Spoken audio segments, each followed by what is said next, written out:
So we had the Nijiyon animation released, and we got all the episodes now. So I want to do a brief discussion on them because I haven't really talked about much about them. But if you're wondering what it is, Nijiyon meaning Niji being rainbow, Yon meaning four. As you can see, there are 4 panels in the comic, and Nijiyon was basically just a bunch of comics they released, and now they're in animated form. So you can see this is what the girls are going to look like. That's what they looked like in the Nijiyon, and now that's what they're going to look like in the animations. So that's the art style that we're going to have to deal with there. And it can be a little cutesy and almost not quite chibi-esque, but kind of like the face definitely seems to mimic that kind of art style. I'm not the biggest fan of it. It could be kind of cute, but I much rather see them do, All-Stars art style, or at least the anime art style that they had.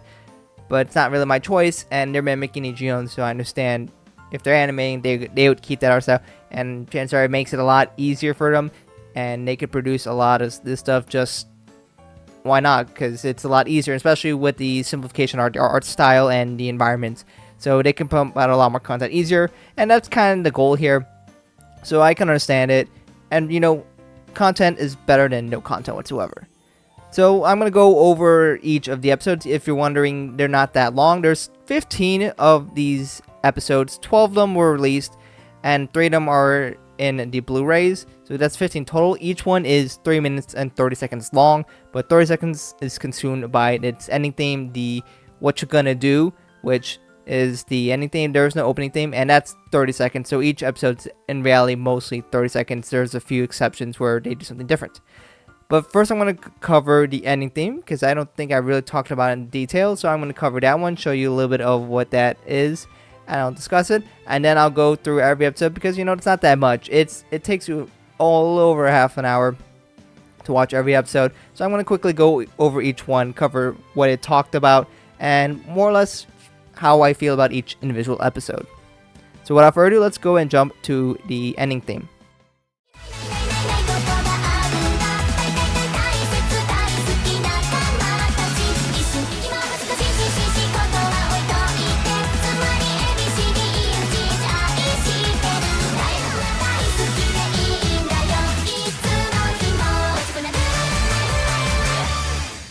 So one of the nice things about What You're Gonna Do is it's the first song that Yu actually sings in, though it's hard to tell when you already have 12 of the girls singing. But we get to see a bunch of the girls. They all interact with Yu. They each have their own moment and do things with each other, which I thought it was kind of nice and cute to see. And we get to see the comics moving in the background. So you know what? I appreciate what they try to do with the visuals.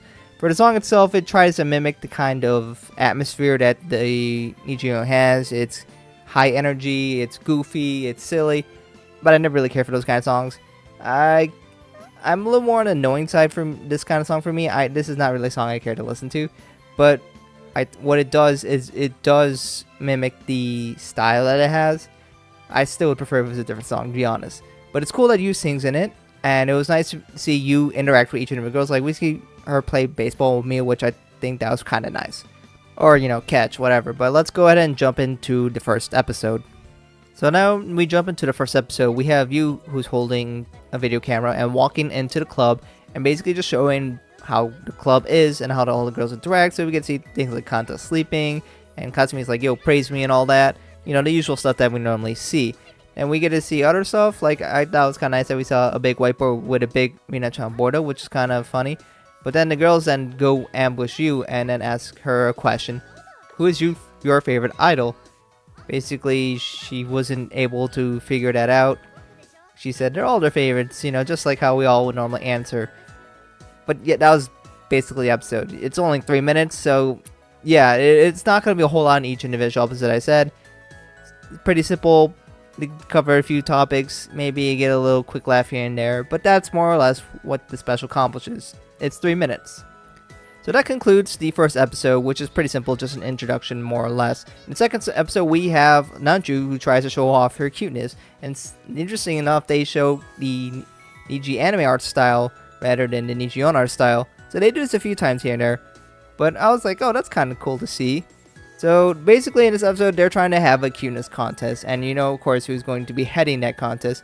It's got to be Kasumi, who she feels like she's the queen of cuteness, and she is on top, and she wants to see for sure though who truly is the cutest. So they have actual judges, they have the girls rank them, and they get some scores, and then it seems to be the joke that Emma always gives them some crazy high score. We have Nanju go first, then we have I, who tries to do something silly, and I doesn't do quite as well, except for Emma, who makes up numbers once again. But then, after all that, we basically see Kasumi is on the top, and she's untouchable, and her height of cuteness is so high. Actually, it's kind of funny though, where she's so high, she kind of gets scared and gets stuck up there. So that's one of the few things that I did chuckle at in this episode. But Yu basically says, I think you're all cute, and shows off that face, and then basically everyone's like stunned by her cuteness, and she gets a perfect score. And yep, that's the episode. So overall, Yu's the cutest, and she's supposed to represent us, so we're the cutest? Is that how that works? So now let's move on to episode 3. This one is their girls are watching a horror movie, and we get to see Asuna really excited about that, which I kind of found this scene in particular kind of cute. But they go watch a movie. Mia tries to be confident, but she's scared. But in fact, a lot of girls act pretty scared like you, and I find kind of her reactions kind of cute. I was surprised Shiriko was really scared by this as well. But Setsuna is really excited. She's just like, what's the theater aspect of this? We have Kanto, she's sleeping, and then we get to see Rina. She puts up her Rina Chambordo, which I actually kind of found this a little funny. That's not normally what she does, but I guess she also does this so she can't see the movie. But then Mio then kind of has a nightmare where, I don't know, I can't really understand. We get to see Rina Chambordo, and then she then finds Ayumu, and her hair bun falls off, and that apparently torments her. She wakes up from the nightmare, but now she's suspicious when she looks at Ayumu's bun. And yeah, that's kind of it. I don't know a whole lot of points came from this, but there was a few moments that I found was kind of funny. So yeah, that ends this episode. The 4th episode, we basically get to see Karan and Chihiriko talk and learn about the past of Karan, how she wants to be a model. And Chihiriko's like, oh, you're a model? Well, I'm a Sukan president. I want to receive some advice from you. And Karan goes over her past. You get to see her when she was like a younger girl. And basically she's like, I saw fashion model magazines, and I'm like, whoa, I can be beautiful too and become a model. And Chihiriko's like, whoa, I can take this from experience and apply it to me as a Sukan president and an idol, and encourage people to do stuff, I guess. I don't know. That's basically this episode in a nutshell. In episode 5, we basically just see Emma and Mia talk to each other and do a little bit of singing. We see Emma was singing Evergreen. Mia comes over. It's like, whoa, you should be a singer. And I could do all the stuff, be your producer, and make you really popular. And Emma's kind of like, yeah, no, I just want to sing and have fun and be chill and just enjoy her time being a school idol. Mia's like, oh, that's really pure of you, and that's what I like about you. And that's what I think that's really great. And that makes Mia blush. And then, you know, they do more singing. This time it's Koso no Gayo, Emma's second solo song that she sings bit, and Mia joined the listens. And then the rest of the members come and say, whoa, you hugging Emma? Whoa, you can't do that. And they come together and they'll sing another song that we don't get to hear. And that's episode 5. The 6th episode is honestly kind of cool. They have a mobile game where Rina created called Rina-chan Run Run. It's kind of like Tokimeki Run Runs. So she gets a bunch of the girls to try the game that she's created, where we have you, Shiriko, and I. And you're wondering, where's Setsuna? Well, she's already playing the game, and she's kind of really competitive about it with Mia. So you get to see the girls, and it's kind of cool. They kind of got that Rina Cat version for each of the characters, and they go run around, and the goal is to make it 10, I don't know, like Fall Guys, I guess, basically. So they go run around, try to deal some obstacles, and then, oh no, an enemy, and it's gonna shoot laser beams at them, and they gotta go try to avoid and try to survive. So they are obviously, these girls are struggling a little bit, and they're kind of having fun and yelling at each other but trying to do well. But then it looks like you gets one of a stupidly good power-up that speeds her up to the end, and she wins, and boom, whatnot, and she makes it to the leaderboard. The girls keep playing and try to get top of the leaderboard, but who's on top of the leaderboard? It's Sasuke, not Setsuna. And if you want to know who Sasuke is, that is Ayumu's pet snake. So I'm assuming it's not the snake that's playing, that's just her gamer tag. So Ayumu's on top because I guess she likes playing mobile games a lot.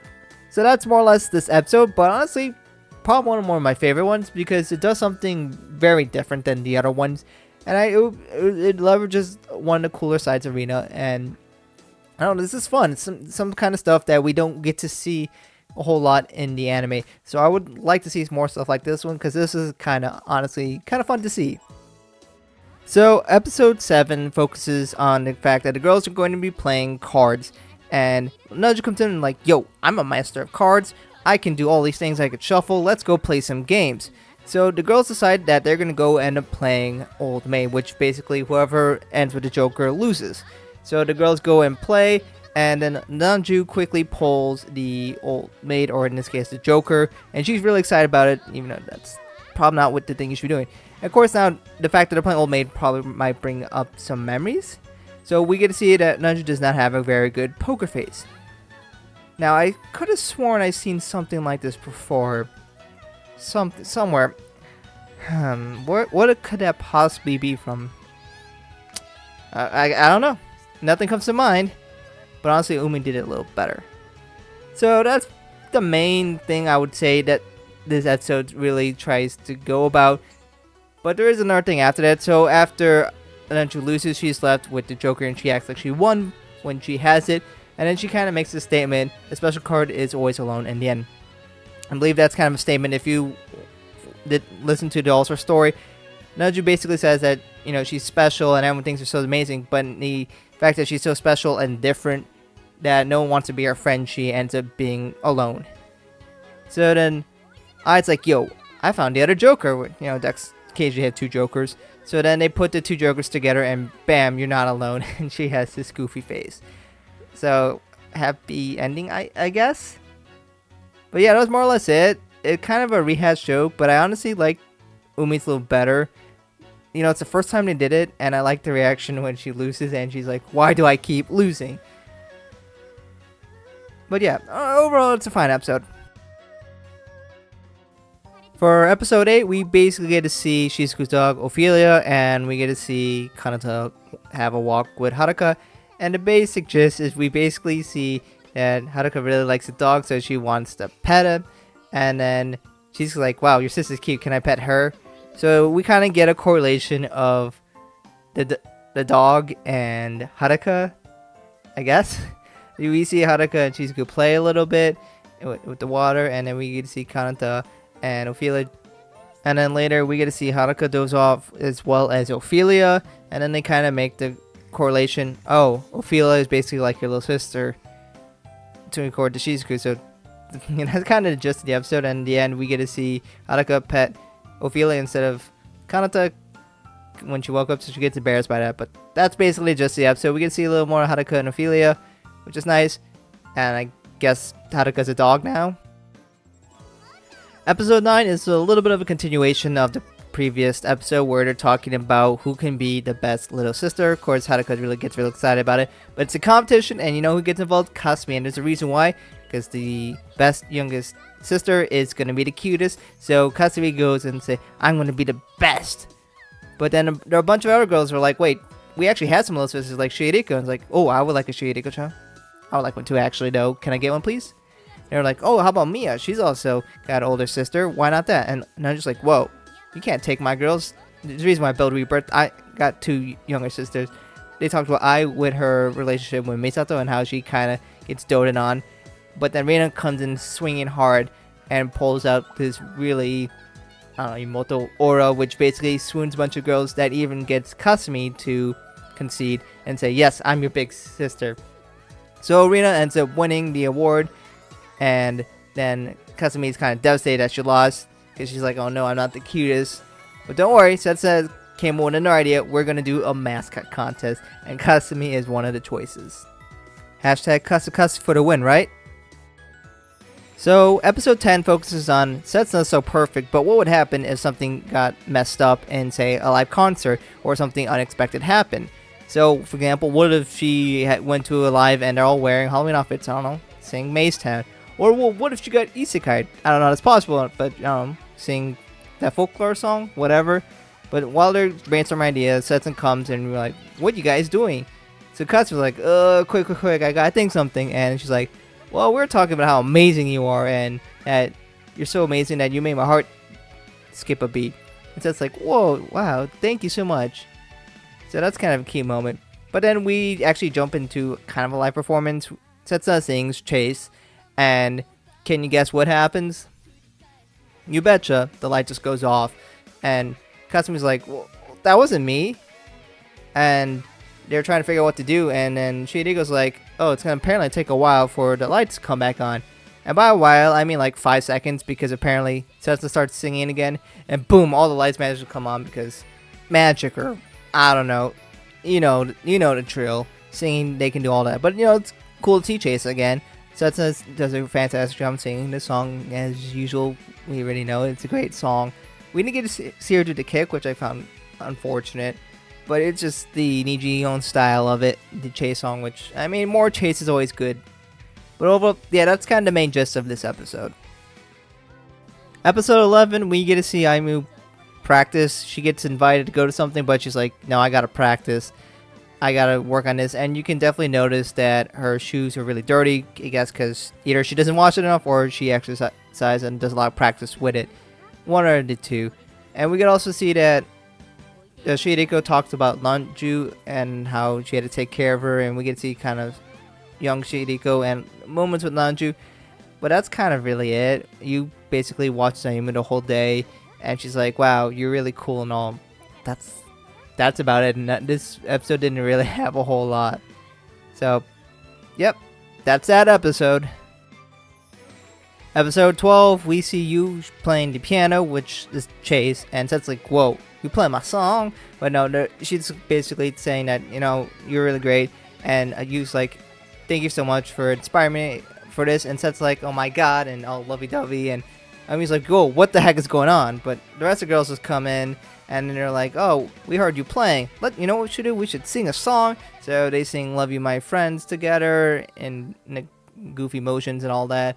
So they sing to each other, and Yu's like, I'm so glad we did this. And that's basically the episode. We got some singing, and that is about it, honestly. So that will conclude most of the episodes. Technically, there are 3 more, and that's only in the Blu-ray. So for some of you, you might not have seen the other 3 because they're not on streaming services. But of course, I did track down the other 3 episodes. So let's go ahead and jump to episode 13. So episode 13, we have you hanging out with a bunch of the girls. First up is Kasumi, and Kasumi's like, always, of course, focusing on being cute. And she goes to you and it's like, you should appreciate me more. And basically, he's like, sure. And then we go to Shizuku. Shizuku is working on making some clothes, and it's about to get colder, so she's like, why don't I make gloves? So while she's supposedly going to make these gloves, Yu's going to hold her hand, and Shizuku then starts blushing because Yu's holding her hand. For Kaden, she's using the excuse of she's changing her makeup to try to get really close to try to get Yu nervous, but then she's like, you know what, I got to do this for Kaden, and then it's like gets really close to Kaden and it kind of backfires. For Ai, you can pretty much guess what happens. She is going to do a bunch of jokes, and she does it in rapid fire fashion and tries to get you to laugh a lot. But there's one thing that she says, I love you, I and you put together for that joke. That's so effective that Yu passes away. Not really, but basically she blushes really hard because, I love you, the literal meaning, and I and you. So it is a joke, but of course that statement has some other meanings. Episode 14 is more the same. This time we have Kanata, and Kanata's like, I want to do all these things, and I'm a princess, and you should take care of me, you. And Yu's like, sure, I will give everything you want and be your prince or servant. And that's basically what happens. For Setsuna, she talks about a lot of things that she likes, like anime and light novels and such, and also you. But then you notice this one thing. She says like and not love. So she kind of freaks out over that. If you're wondering what this is referring to, you get to see the characters. One is missing, that is Dai, as in for Daisuke. Right now all you see is Suki. The difference is that Dai means big or large, and that's the one that's missing. So the difference between Daisuke and Suki means like. Daisuke usually means love, or really big like. So she's like, whoa, you don't love me? You just like me? Friend zone, am I right? Anyways, that's my horrible Japanese lesson. I'm sure I might have got something wrong, but that's more or less what this is about. So then we move on to Emma. Emma just puts her head on Yu's lap, and I mean, that's about it, I guess. And then last but not least, we have Rina going to you, and she wants to see you smile so she can try to draw it and wear it to get better expressions. So you put on this really, really bright smile, and then Rina then draws it and puts it on, and now we got two really, really bright smiles. Yeah, and that's about it for this episode. And last but not least, episode 15, this covers the rest of the other girls, so the Rebirth girls, and a bunch of the first years are getting head pats. But Chihirigo's watching, and she's like, yo, the heck? I'm a first year too, where's my head pats? So, she gets head pats as well. Yeah, that was the whole exchange right there. Then we go to Mia. Yu's like, I need help with some of my classes. Mia, can you help me out? And she's like, Mia's like, sure, if you ask me nicely. And call her senpai and all, and she's like, oh, okay, you call me senpai, I'll do it. That was it. And then there was the exchange with you and Nanju, and Nanju's like, oh, you called me, what do you need? You need a favor, you need some help? And Yu's like, I just wanted to see you. And Nanju blushes like, oh, that's just it.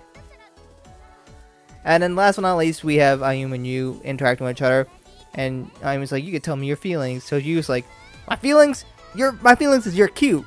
And Ayumi's like, well, okay, calm down there, but that's it. That's all I need, Nijiyon. So, what is my feelings about this whole entire thing? Well, it wasn't as lame as I thought it would be, and there were a few moments here and there that I kind of chuckled at. And, I mean, in the end, the whole purpose is something that they could share, and to be basically a glorified advertisement for the Nijigaku series and Love Live in general. There isn't a whole lot of substance here. None of this stuff is super critical. And there's a few things here and there. Like I like the Rina episode.